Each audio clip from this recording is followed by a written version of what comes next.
சென்ற முறை அவர் உரையாற்றிய போது திராவிட முன்னேற்ற கழகத்தினுடைய பல தேர்தல் வாக்குறுதிகளை முக்கியமானவற்றை நினைவுபடுத்தி அவையெல்லாம் நிறைவேற்றப்பட்டிருக்கின்றனவா என்று கேட்டார். இந்த முறை ஏரியா ஸ்பெசிபிக்காக, குறிப்பாக மீனவர்கள் நிறைந்த பகுதி என்பதால் மீனவர்களுடைய பல்வேறு பிரச்சனைகளை குறிப்பிட்டு பேசியிருக்கிறார். விடுபட்ட பிரச்சனை என்று சொன்னால் கச்சத்தீவை சொல்லலாம்.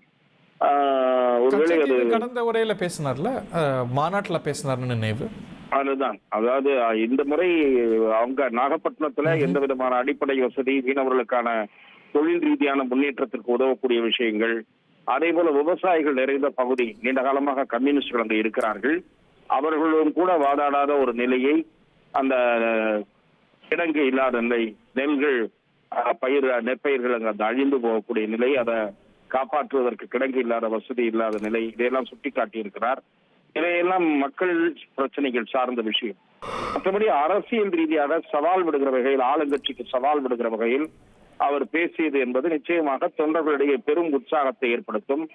அதே போல திராவிட முன்னேற்ற கழக அரசு இவருடைய பிரச்சாரத்திற்கு எத்தகைய நெருக்கடிகளை கொடுக்கிறது என்பது மக்கள் மத்தியிலே ஒரு முன்வைக்கிறார். அவை இதையெல்லாம் முன்வைக்கிறார்.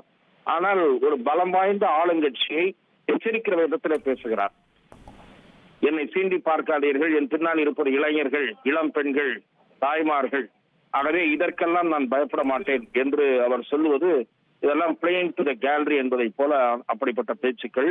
ஆனால் குற்றச்சாட்டு ரீதியாக அல்லது ஆளுங்கட்சி மிக காட்டமாக இனிமேல் விமர்சிப்பார் என்று புரிந்து கொள்ளக்கூடிய வகையில், வெளிநாட்டில் முதலீடுகளை ஈர்க்க போனீர்களா, இல்லை உங்கள் குடும்ப முதலீடுகளை செய்ய போனீர்களா என்று கேட்பதெல்லாம் ஒரு துணிச்சலான பேச்சு என்று நான் பார்க்கிறேன். இந்த உரை ஒரு ஆழமான உரைன்னு மதிப்பிடுவீங்களா?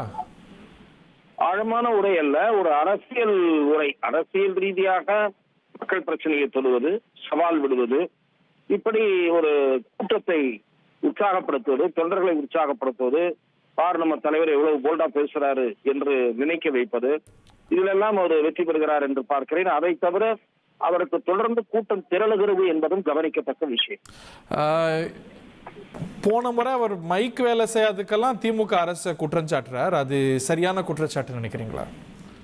அப்படியல்ல, இவருக்கு விதிக்கப்படுகிற தடைகள் அதை கூட நீங்கள் எடுத்துக்கொள்ளலாம். இவருக்கு விதிக்கப்படுகிற அளவு கட்டுப்பாடுகளை நீங்கள் மற்றவர்களுக்கு விதிப்பீர்களா என்பது பத்திரிகையாளர்கள் எழுப்பக்கூடிய கேள்வி. ஏன் நானே அதை பற்றி எழுதியிருக்கிறேன். அவர் பிரதமர் லெவலுக்கு இழுக்கிறார். பிரதமர் லெவலுக்கெல்லாம் இவர்கள் கட்டுப்பாடு விதிக்க முடியாது. அப்புறம் மாநில டிஜிபி பதில் சொல்ல வேண்டி வரும். அதற்கு ஆளுங்கட்சியினுடைய யாரோ சொல்வதை கேட்டெல்லாம் அப்படி செய்துவிட முடியாது.